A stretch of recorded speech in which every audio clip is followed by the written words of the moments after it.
mga katotohanan, balitang mapagkakatiwalaan, balitang may paggagamitan. Skip the scroll and stream at every 36 news stream. Kasama si Justin Diza, neto makibalita, makialam, matuto at magdesisyon. Tama matudesisyon ang tama Skip the scroll and stream at every 36 news stream. Kasama si Justin Diza, neto makibalita, makialam, matuto at magdesisyon na tama.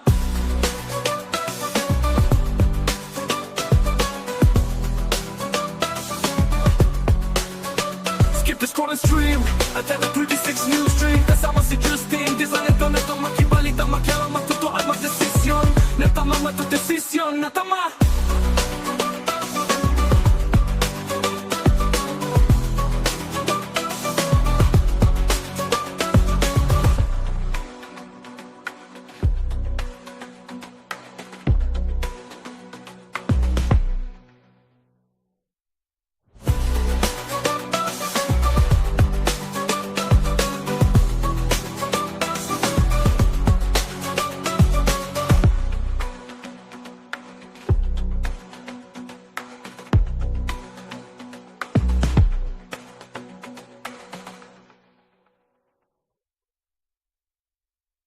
Balitang makatotohanan, balitang mapagkakatiwalaan, balitang may paggagamitan. Skip the scroll and stream at every 36 news stream. Kasama si Justin Diza, neto makibalita, makialam, matuto at magdesisyon. Tama matudesisyon ang tama Skip the scroll and stream at every 36 news stream. Kasama si Justin Diza, neto makibalita, makialam, matuto at magdesisyon na tama.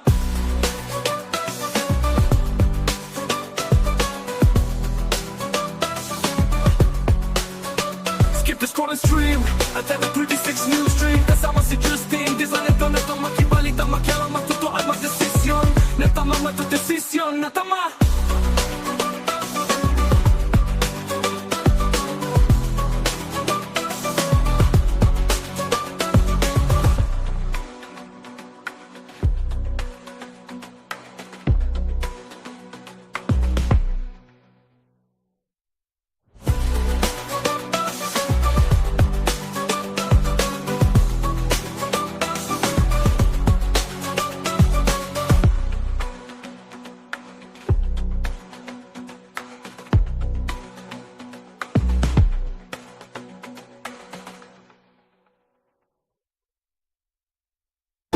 Balitang makatotohanan, balitang mapagkakatiwalaan, balitang may paggagamitan. Skip the scroll and stream at every 36 news stream. Kasama si Justin Diza, neto makibalita, makialam, matuto at magdesisyon. Tama matudesisyon ang tama Skip the scroll and stream at every 36 news stream. Kasama si Justin Diza, neto makibalita, makialam, matuto at magdesisyon na tama.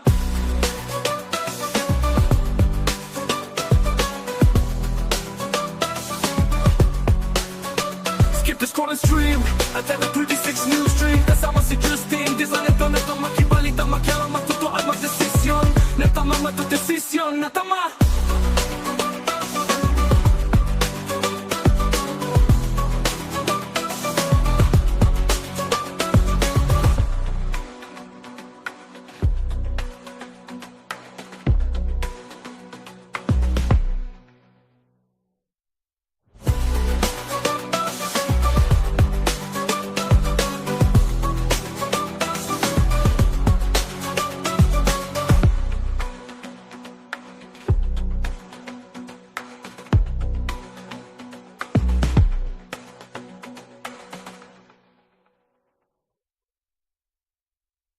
Balitang makatotohanan, balitang mapagkakatiwalaan, balitang may paggagamitan. Skip the scroll and stream at every 36 news stream. Kasama si Justin Diza, neto makibalita, makialam, matuto at magdesisyon. Tama matudesisyon ang tama Skip the scroll and stream at every 36 news stream. Kasama si Justin Diza, neto makibalita, makialam, matuto at magdesisyon na tama.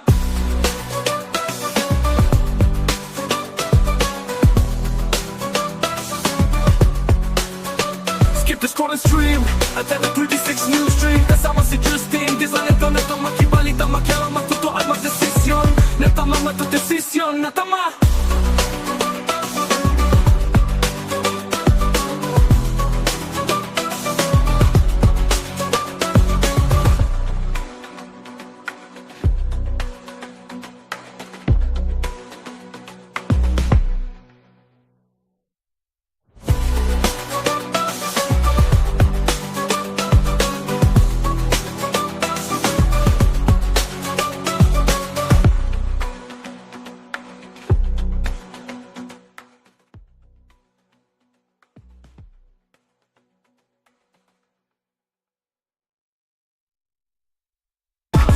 Balitang makatotohanan, balitang mapagkakatiwalaan, balitang may paggagamitan. Skip the scroll and stream at every 36 news stream. Kasama si Justin Dizon, neto makibalita, makialam, matuto at magdesisyon. Tama magdesisyon ang tama, Skip the scroll and stream at every 36 news stream. Kasama si Justin Dizon, neto makibalita, makialam, matuto at magdesisyon na tama.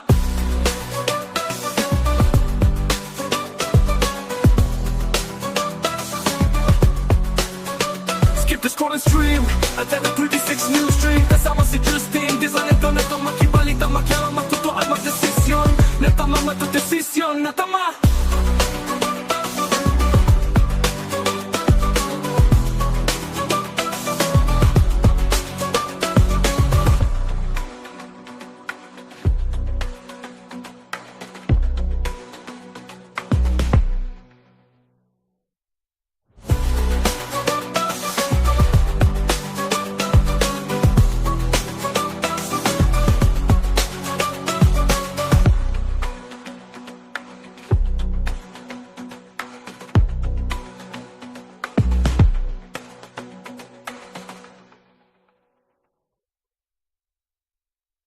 Balitang makatotohanan, balitang mapagkakatiwalaan, balitang may paggagamitan. Skip the scroll and stream at every 36 news stream. Kasama si Justin Dizon, neto makibalita, makialam, matuto at magdesisyon. Tama magdesisyon ang tama, Isang magandang umaga ho mga kabalen at welcome sa inyong paboritong programa tuwing alas 10 ng umaga. Ito po ang CLTV 36 News Stream.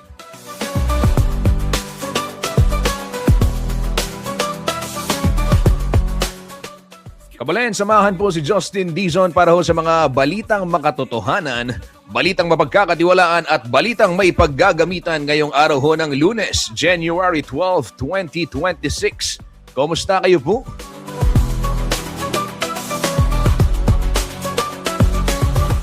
Kumusta la po rin may kapag-weekend at syempre back to work na second week ho ng araw ng taong 2026 at I'm sure yung tinatawag na productivity dust.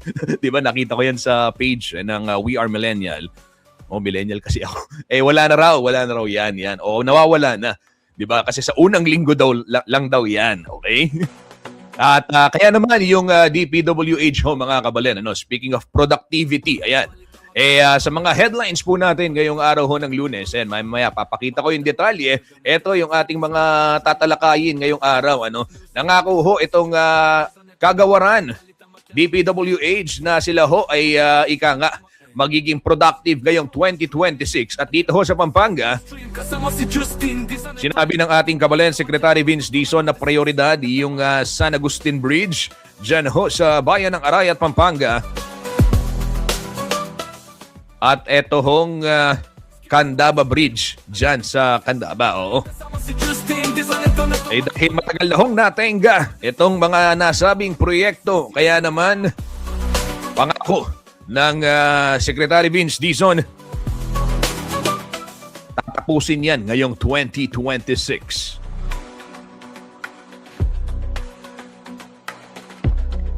Sa San Jose del Monte City, Bulacan naman, ay gagawin hong pilot area ng DICT, ng Department of Information and Communication Technology. Ito pong City of San Jose del Monte sa lalawigan ho ng Bulacan para ho sa National Broadband Network.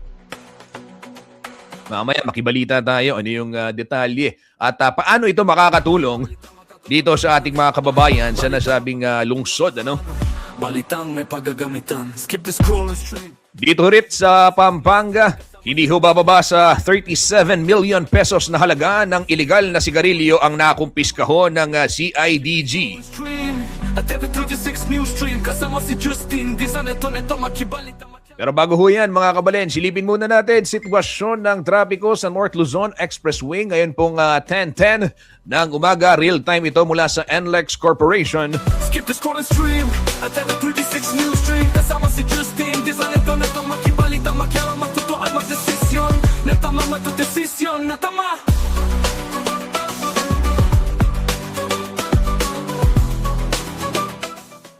Para ho sa lahat ng babiyahe ngayong araw ho ng Lunes, ito ho yung aasahan ninyong senaryo dyan sa iba't ibang bahagi ng North Luzon Expressway. At dito muna tayo sa Gawing Itaas, Balintawak Toll Plaza. Going north, wala pang problema, maluwag na maluwag. At yung portion naman sa southbound o yung southbound section ay may bahagyang pagbabagal dyan sa area na yan, approaching yung Skyway entry dyan ho sa may Balintawak. Northbound sa Valenzuela, wala hong problema, maluwag ang sitwasyon. Pero southbound going Metro Manila, asahan nyo na yung pagbabagal. Kung galing ho kayo ng lalawigan ng Bulacan o ng Pampanga at lalabas ng Mindanao Toll Plaza dyan sa North Luzon Expressway, ay posible ring makaranas ng pagbabagal ng daloy ng trapiko dyan sa nasabing area na yan. Magkabilang linya sa may Kawayan Interchange dito ho sa lalawigan ng Bulacan, sakop ng North Luzon Expressway ay fast-moving naman yung mga sasakyan. Ano? Wala ho masyadong aberya, batay na rin sa monitoring mula po sa NLEX Corporation.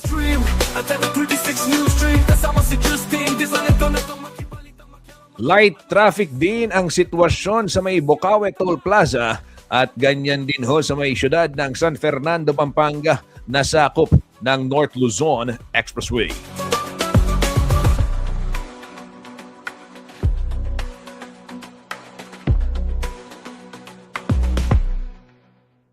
Mula po sa NLEX, dumiretso naman tayo dito sa may syudad ng San Fernando. Real-time traffic monitoring din ito mula po sa City Public Order and Safety Coordinating Office ng San Fernando, Pampanga.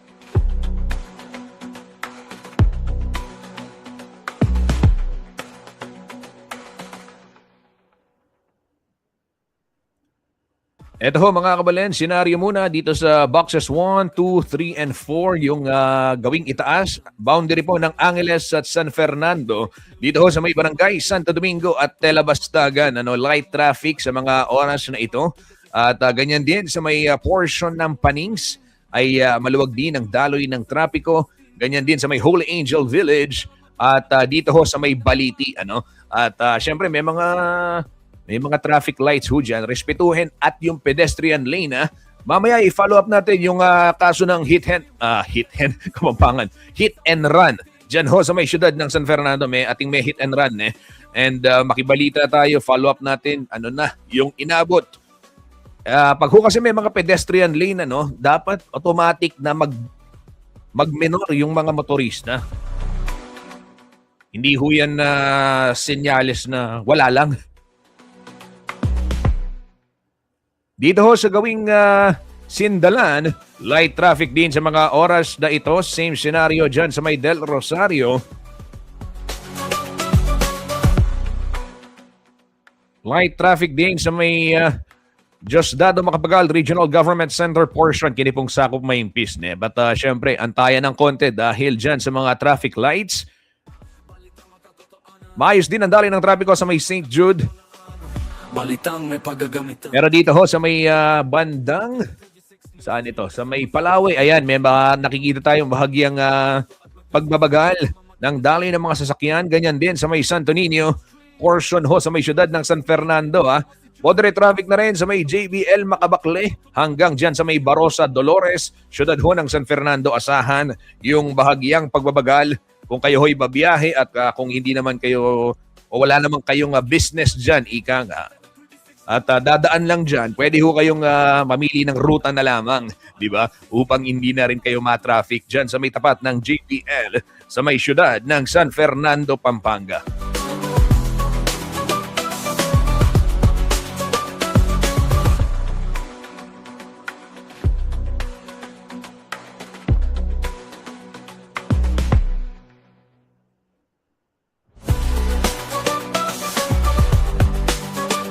Tuloy-tuloy tayo sa ating traffic update. Makibalita tayo dito naman sa may lalawigan ho ng Bataan. Dito sa ating karehiyon, gitnang Luzon. Real time din ito. Mula ho sa One Bataan Command Center ay may konting antayan. Siyempre may traffic light dyan sa may Layak, Balanga bound.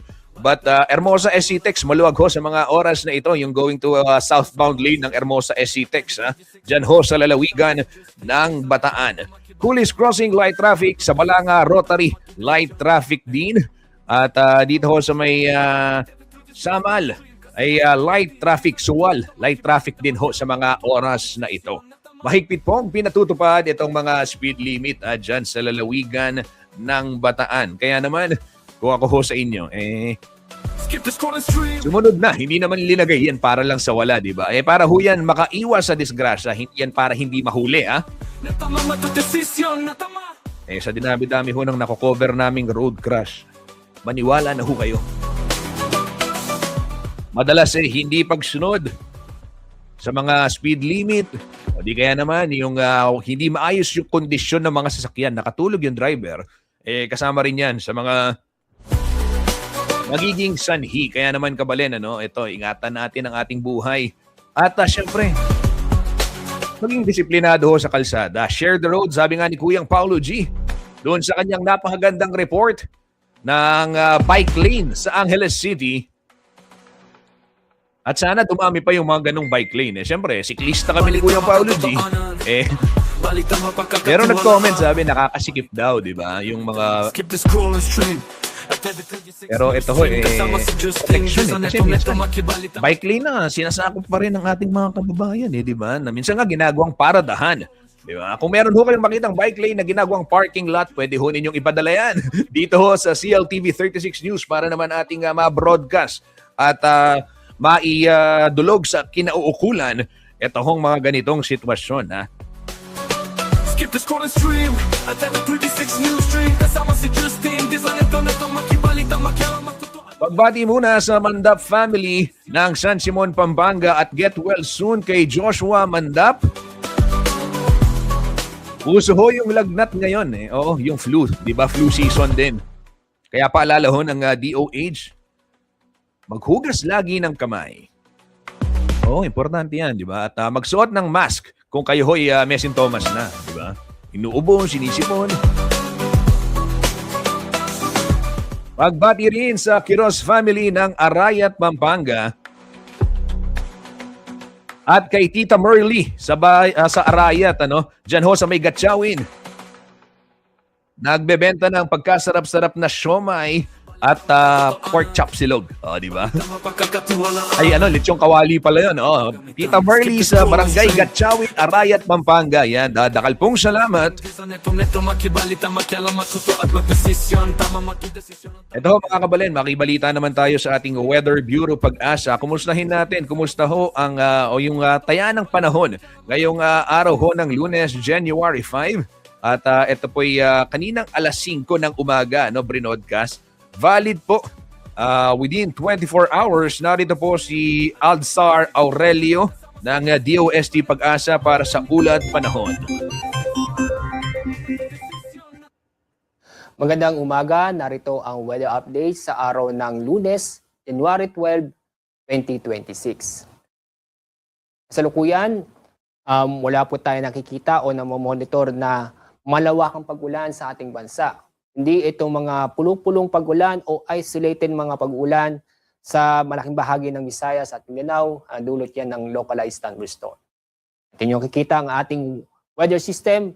Itong shear line ay nakaka-apekto pa rin sa silangang bahagi ng Northern at Central Luzon. Samantala ang amihan o Northeast Monsoon ay yung nakikita na apektuhan pa rin ang nalabing bahagi ng Northern Luzon at ng Central Luzon.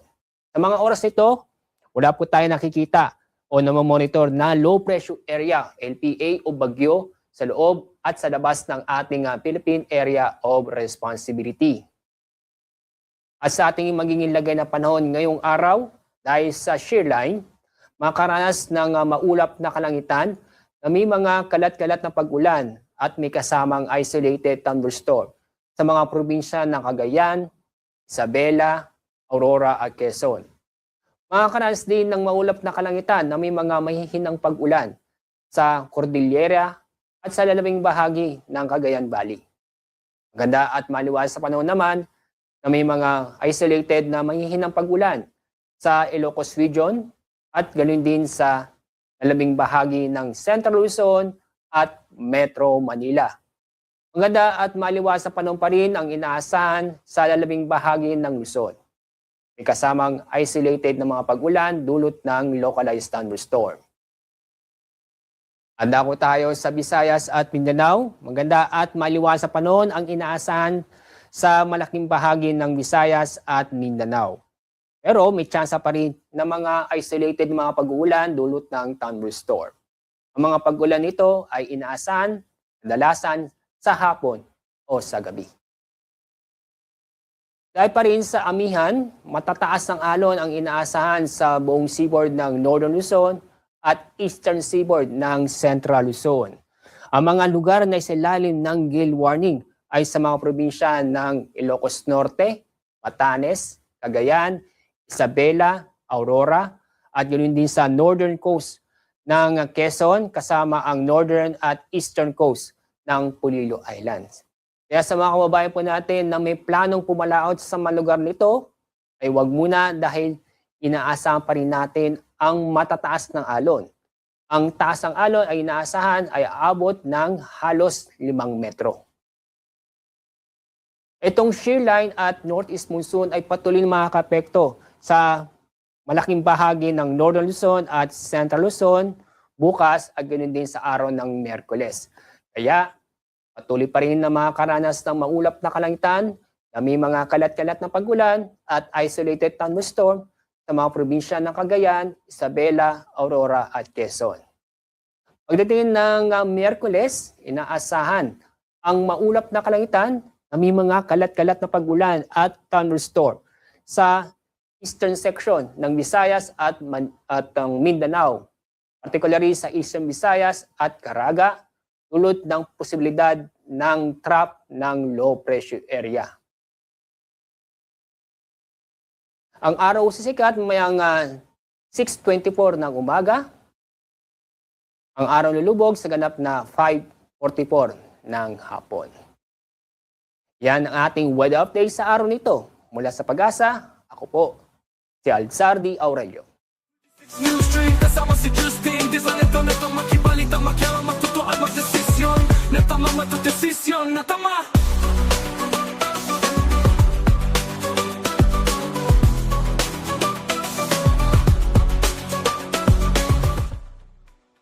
Yan ho mga kababayan, ating natunghayan ang ulat panahon mula ho sa DOST Pag-asa at sa puntong ito silipin naman natin palitan ho ng piso kontra dolyar at iba pang currency ngayong January 12 mula ho sa Bangko Sentral ng Pilipinas. Ang US dollar ay 59 pesos 16 centavos ngayon pong araw, January 12.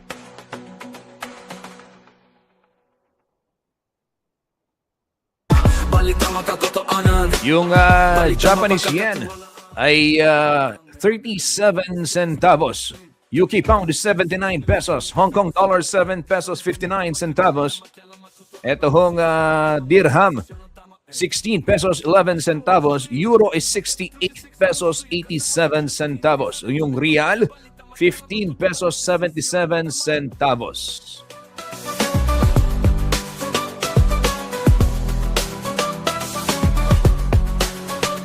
The scroll and stream at the 36 news stream. Kasama si Justin. Di sa neto makibalita, makialam, magtutuan, magdesisyon. Natama, matudesisyon, natama. Kabalen, isang mabilis na patalastas lamang sa ating pagbabalik. Talakayin ho natin yung mga balitang dapat ninyong malaman ngayong araw ho ng Lunes, January 12, 2026. At kung nasabi ko kanina 2025, ipagpaumanhin ho ninyo muscle memory. 2026 na. Ito'y ikalawang linggo na tayo ng 2026. Huwag ho kayong aalis. Babalik po ang news stream. Makalipas ang ilang patalastas.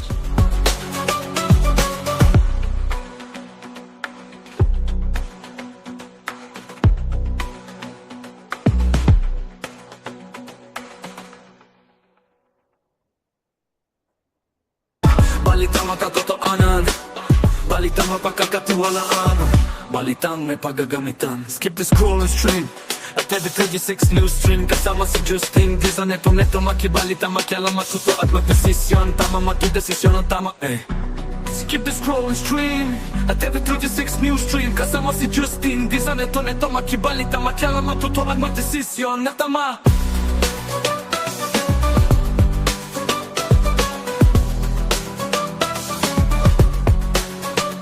Skip the scroll and stream at the 36 news stream. Kasama si Justin, di sa neto makibalita, makialam, matuto at magdesisyon. Natama matudesisyon, natama.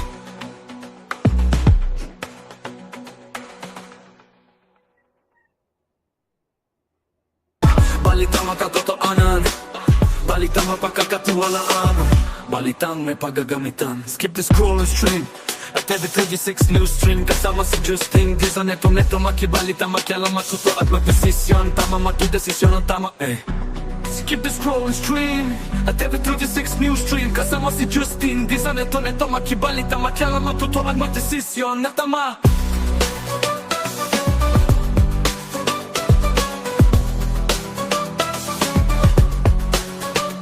The scroll and stream at the 36 news stream. Kasama si Justin, di sa neto makibalita, makialam, matuto at magdesisyon. Natama matudesisyon, natama.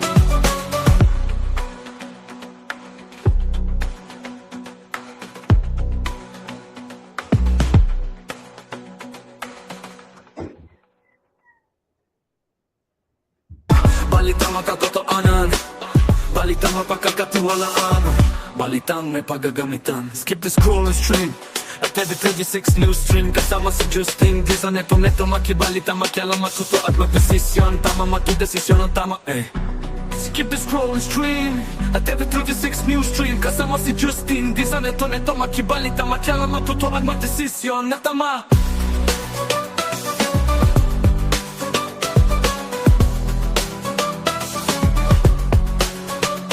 The scroll and stream at the 36 news stream. Kasama si Justin, di sa neto makibalita, makialam, matuto at magdesisyon. Natama matudesisyon, natama.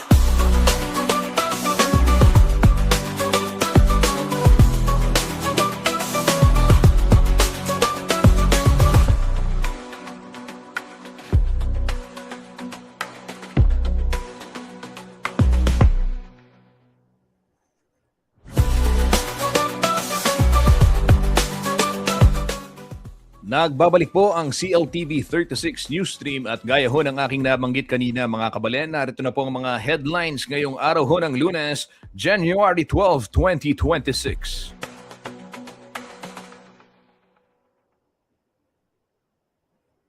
Balitang makatotoanan, balitang Ito ho mga kabalen, nangako ho si DPWH Secretary Vince Dizon na kabilang ho sa mga kanilang tatapusing proyekto ngayong taon. Ito hong San Agustin Bridge, dyan ho sa bayan ng Arayat, Pampanga, at ito pang Candaba Bridge, dito ho sa Candaba. Ayon ho kay Sec Dizon, yung isang proyekto nga inabot na ng halos 10 taon, hindi matapos-tapos. Pakinggan ho natin ang pahayag ng kalihim ukol ho dito sa proyektong ito, dito ho sa bayan ng Arayat at sa Candaba, Pampanga. Makibalita, makialam, matuto at magdesisyon. Natama matudesisyon, natama.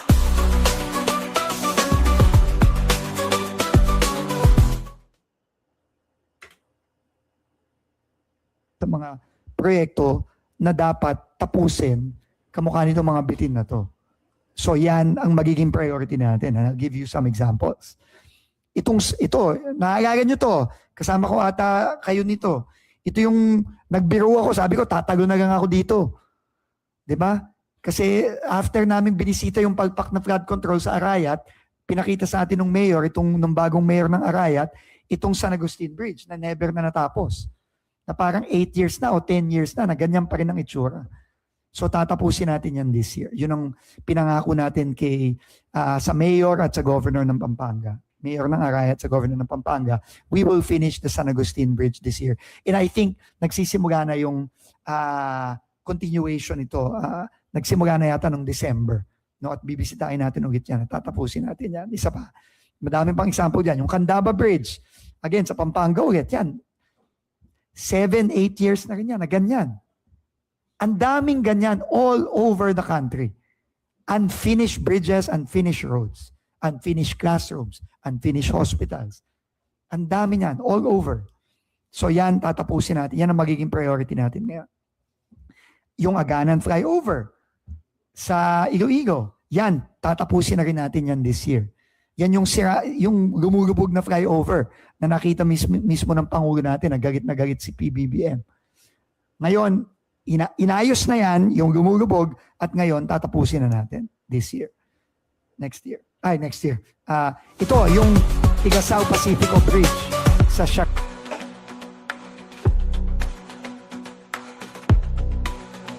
Yan ho, kabala, narinig natin ang tinig ni Sec Vince, kaugnay nitong mga proyekto nga dito sa lalawigan ng Pampanga na natenga ng pagkatagal-tagal at pangako ho ng DPWH ay tatapusin ngayong taon. Okay? And updated kaugnay na rin ang mga proyekto ng DPWH. Nakapanayam ho natin itong isa sa kanilang mga tauhan at isang source ang nagsabi, kaugnay naman ng Arayat Magalang Bypass Road. Dahil nga nung binisita natin noong January 5, ay batay na rin sa ulat at inabutan natin doon, wala ho yung mga gumagawa. Pero apparently, they were on a holiday break at yung January 5 ay yung restart ng kanilang construction works. So, kaya inabutan natin yung mga gamit doon. So, hinatid muna nila yung mga gamit and ayon ho sa project engineer, ay magpapatuloy na yung construction dyan ho sa may Arayat Magalang Bypass Road. And nung January 6 ay umusad na rin daw yung proyekto. Kaugnay naman ho ng mga pagpapanagot dito ho sa mga nagkasala, sa mga flood control. Pero may mga target din itong ating kalihim sa pagsasaayos din ng mga flood control project. At syempre, yung inaabangan nga ng marami. Pakinggan muna natin yung sa Bulacan. Alam kasi ho natin, isa ho yung lalawigan ng Bulacan sa mga labis na naapektuhan nito hong pagbaha at napag-alaman na napakarami. May mga ghost project, di ba? Isa, dalawa, tatlo, binilang. At yung mga palpak, maanomalyang flood control project. Pakinggan natin yung pahayag ni Sec Vince kaugnay nitong development dyan ho sa lalawigan naman ng Bulacan. Kailangan priority natin yan. And sisimulan natin yan sa Bulacan. In fact, I was there last Friday sa 1st District ng Bulacan. Kinausap natin yung bago nating magaling na DE doon. Sabi ko, ito ang priority. Kailangan yung mga butas na yan, kailangan ayusin natin yan. At ayusin na natin ang tama. So, in the next few weeks, we will be presenting the plan for Bulacan 1st District with our new district engineer, si Kenneth, para simulan na itong pagpapaayos nitong mga to. Apart from Bulacan, sa Mindoro, kailangan ayusin yan. Kausap ko na si Governor Bons Dolor, will be going there next week at meron na siyang plano para gawin ito at tulungan tayong gawin ito. Mga kababayan natin, dapat magastos at magamit sa tama. I think that is the clear message of the President, lalo na nung pinirmahan niya yung budget. Pero since, last year, nung naglabasa na nga itong mga grabing pagnanakaw ng pera ng mga kababayan natin, na ang point ni Presidente, kaya niya inexpose to, kaya niya pinasabog ito, is to say, tama na. Diba? Tama na to. Tama na yung pagnanakaw ng pera ng mga kababayan natin, na imbes na mapunta sa mga kababayan natin ng pera, kung kani-kanino na pupunta. And I think, yung budget na pinirma ng ating Pangulo, na pinasa ng ating Kongreso, ito na ang panibagong panimula, nitong renewed effort na to, na talagang siguraduhin na yung bawat piso ng mga pera ng kababayan natin ay nagagastos sa tama. So if I may just start with the President's words, no?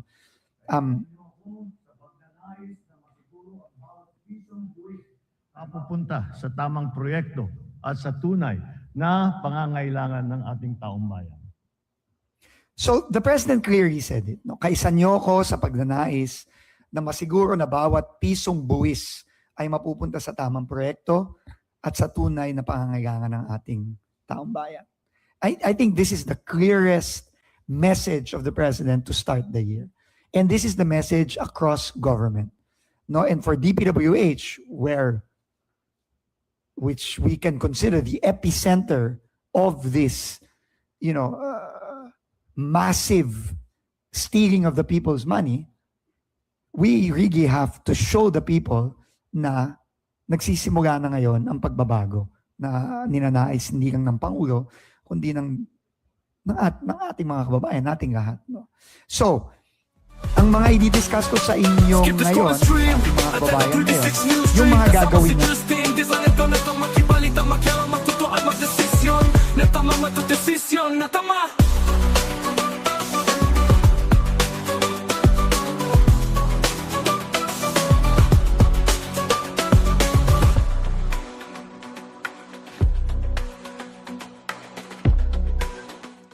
Yan ho, kabalen, ang tinig ni Secretary Vince Dizon kaugnay ho nitong update na rin sa pagpapanagot ho.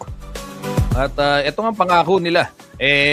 Dahil na rin aprobado na yung 2026 budget, tiniyak ho ng Pangulo and tiniyak ho ng kalihim na gagamitin umano ito dito ho sa nararapat, ika nga. At alam ko naman, marami ho sa ating mga kababayan ang umaasa na ganyan ang mangyari. Gaya na lamang ni Kuyang Jesse Baltasar na nanonood ngayon. Sabi niya, good morning po, pa-shout out. Ayan, shout out Kuyang Jesse Baltasar. Saan ka nanonood, Kuyang Jesse? You are, saan ka nanonood? Anong lugar? Ayan, para mabati rin natin yung mga kababayan mo. Maraming salamat. Ito, si Kuyang Jesse, isa yan sa mga umaasa, I'm sure. Gaya ng marami, pati si Joel Stephen Manalo ng Santo Domingo, Minalin, Pampanga, ayaw na nila ng baha. At ayaw na ng palpak na flood control project, ika nga.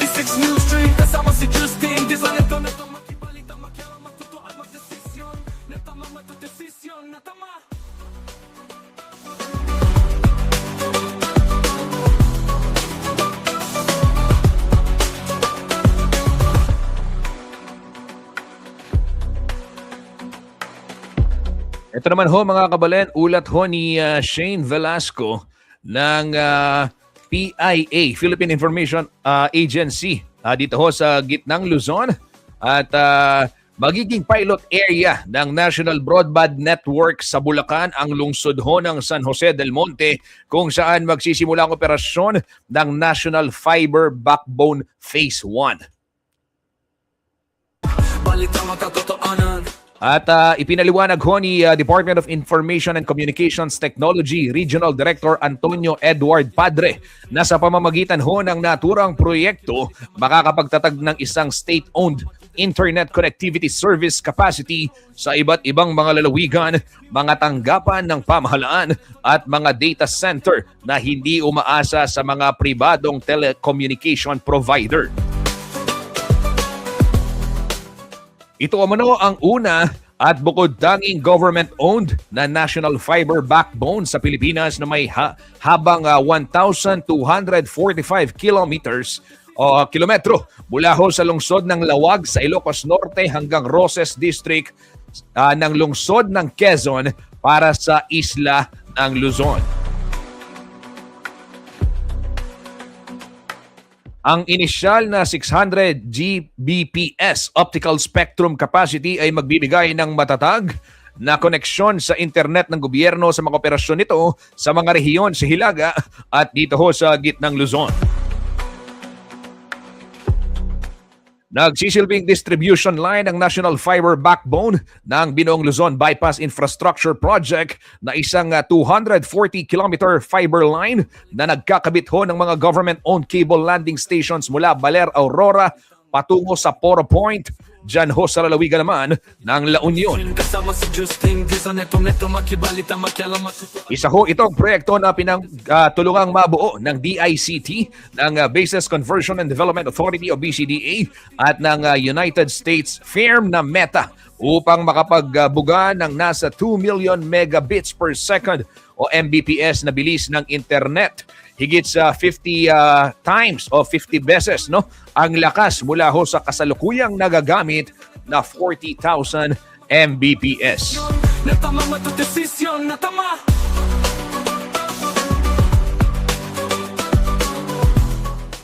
Abay, sana ho, talagang mapakinabangan nga, tumaasa yung ating maraming kababayan na mapabilis ang koneksyon ng internet at hindi din nakaasa sa mga pribadong sektor. Kasi kung mag-shutdown ho yan, paano na, di ba? Yung internet connection ngayon, parang kuryente na rin yan, parang tubig. Kumbaga, basic na rin na utility, lalo na ho sa mga tanggapan, sa gobyerno, sa klase man din, di ba?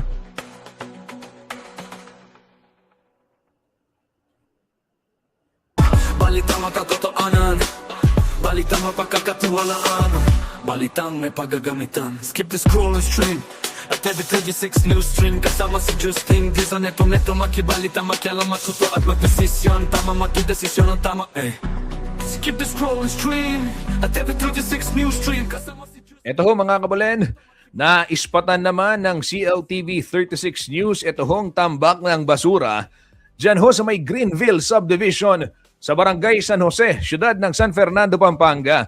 Dahil umano'y hindi nakokolekta, At nagsimula na rin daw mga moy ang mga ito, lalo na kapag umuulan.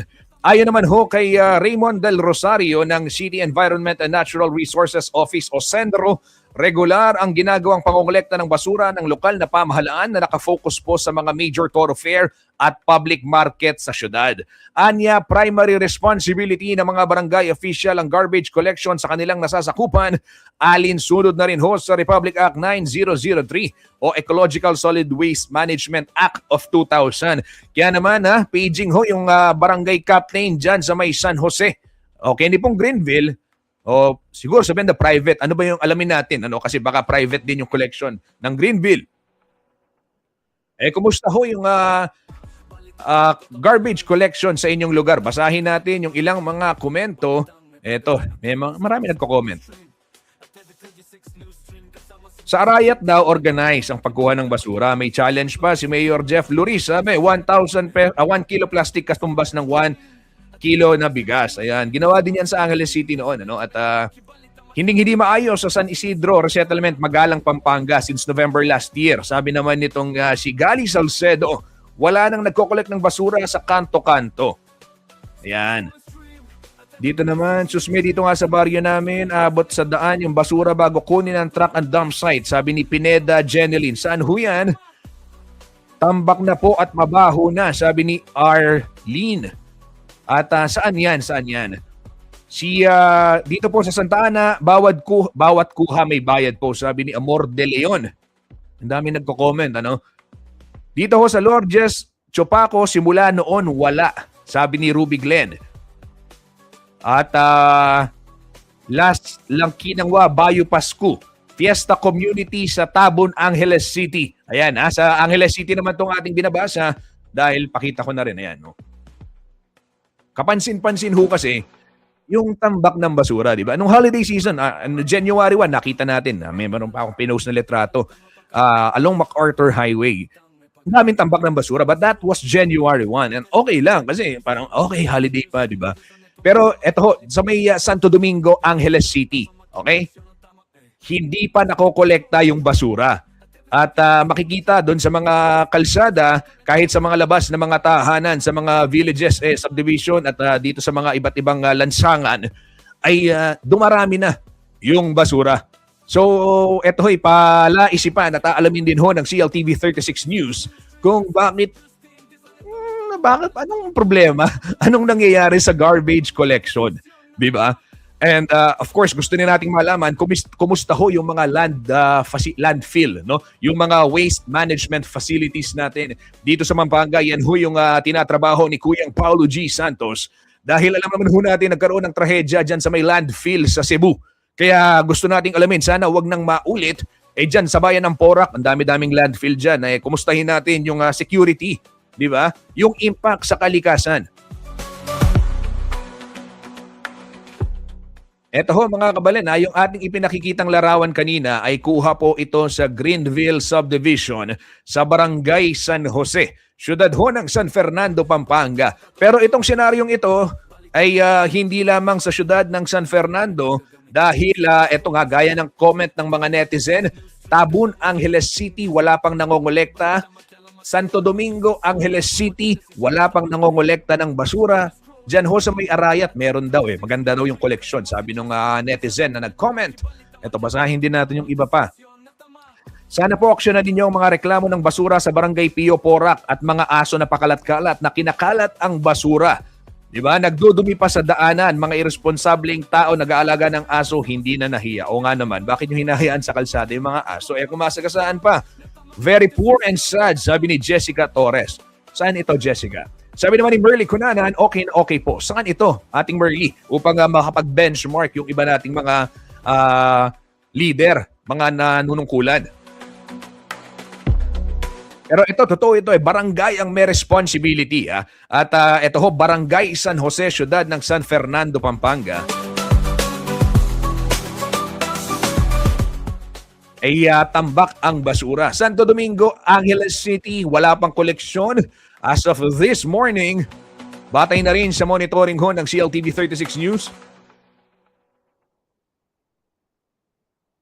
Balitang makatotoanan, balitang mapagkakatiwalaan, balitang may paggagamitan. May nag-comment din, ito sabi, sa Pueblo de Oro.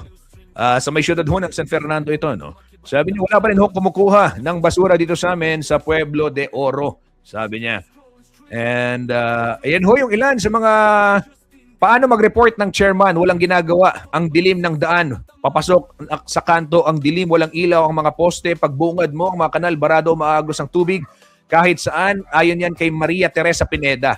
Saan hong lugar ito, Ma'am Maria Teresa, para malaman din natin, ano? Dito po sa amin, sabi ni Rachel Maun, okay naman po, on time ang mga nagwawalis sa daan at kumukuha ng basura dito sa may Old Market. Yan. Sa Magalang Arayat, Pampanga, ito yung sinasabi nga yung merong palit bigas program, no, ng pamahalaan.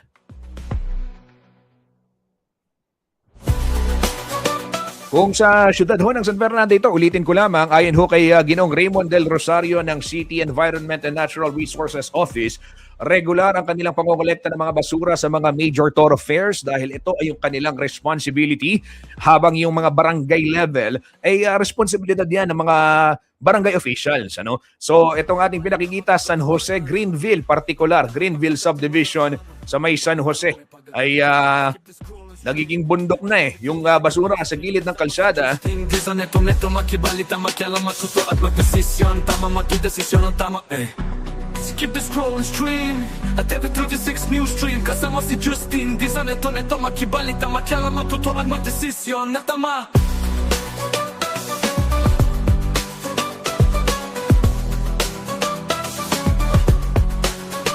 Skip the scroll and stream at every 36 news stream. Kasama si Justin. Di sa neto makibalita, makialam, matuto at magdesisyon na tama, magdesisyon na tama.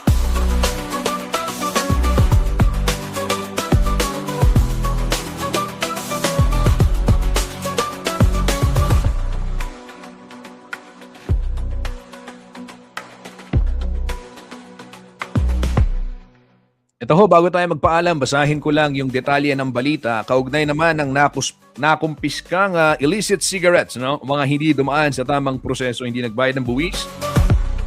Illegal kung tawagin, kinumpiska ho ng CIDG.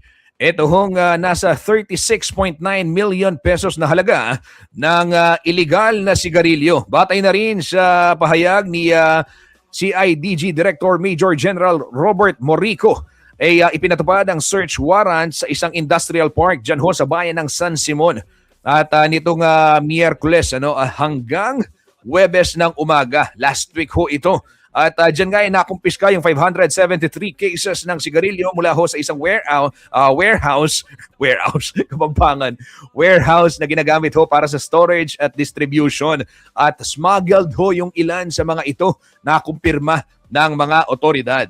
Skip the scroll and stream at the 36 news stream. Kasama si Justin, di sa neto makibalita, makialam, magtutuan, Arestado rin ho ang isang suspect Filipino male na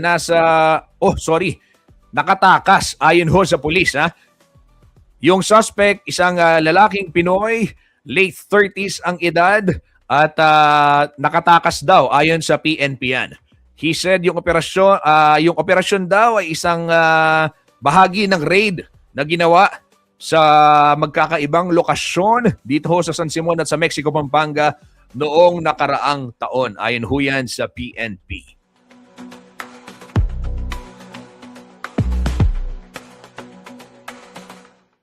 Kababayan, magpapaalam na ho ako para ho sa mga... Ayan, bago tayo magpaalam, paalala ko lang, like and follow nyo yung ating mga social media pages. Ayan. And para ho sa mga balitang makatotohanan, mapagkakatiwalaan at may paggagamitan, follow nyo lamang ang CLTV 36 News para ho sa mas maraming update. At syempre, mag-subscribe na rin kayo sa ating YouTube channel at CLTV 36 Official. I-click nyo ho yung button dyan na notification button para tuwing magla-live si Kuyang Justin at yung iba pa nating mga kasama dito sa CLTV 36 News and Current Affairs ay maging updated ho kayo sa mga kaganapan dito sa ating bayan. Di ba? So, ayan like and subscribe na. Eto, may nag-comment si Adrian Gondran. Bago tayo magpaalam, basahin natin. Mukhang di inaayos pondo kada lokal para maibiyahe ang basura sa landfill. Sabi ni Adrian Gondran. Saan kaya ito? Ano kaya? Pero kada lokal. Sabi, sige, alamin natin to. Kalkalin din natin yung basura. Kalkalin natin yung basura at yung pera sa basura. Kasi malaki yung pera yan, di ba? Malaki yung ginagastos ng ating taxpayer para ho makolekta yung basura. Pero alam nyo ho, yung pagtatapon ng basura, hindi lang naman sole responsibility yan ng ating pamahalaan. Kada tahanan ho, merong tungkulin. Kada individual, kada tao, di ba? Merong individual na itapon yung basura sa maayos na tapunan, isegregate. Dahil ordinansa ho yan, batas ho yan, Republic Act 9003. Di ba? Ihiwalay yung mga nabubulok sa hindi nabubulok. At the very least, di ba, sa iba pa nga, nakahiwalay yung papel, yung plastic, yung mga dahon, di ba, yung ibang waste pa. Di ba? So, kailangan po ipaghiwalay yan upang sa gayon, hindi rin mahirapan yung mga garbage collector at hindi mahirapan itong waste management at hindi mapunta kung saan-saan gaya na lamang sa dagat na minsan ay kinakain ho ng mga isda. Ayon ho yan sa pag-aaral at yung mga kinakain nating seafood meron ng mga microplastic dahil ang daming plastic ang napupunta diyan ho sa karagatan, di ba? So magkakadugtong talagang problema yan. Hindi yan isang facet lang kung tawagin. Sige ho mga kabalan, ako'y magpapaalam na. Antabayanan ho ang pasada balita mamayang alas 12 kasama si JM De Jesus. Meron din yung alas 2, alas 4 hanggang alas 6 at syempre at tutukan din yung mga programa dyan ho sa RW 95.1 at yung top of the hour news ihahatid din sa atin ang ating mga kasama sa radyo at tumutok kung kayo ho ay on the road tune in lang sa RW 95.1 dahil tuloy-tuloy ho ang mga balita rin dyan at syempre yung masayang tugtugan at kwentuhan dito ho sa ating komunidad at dito ho sa Central Luzon. At follow lamang ang pages CLTV 36 News and CLTV 36 Official para ho sa mga balita at muli para ho sa mga balitang makatotohanan, may paggagamitan at mapagkakatiwalaan. Justin Dizon po para sa Newsstream. Maraming salamat po.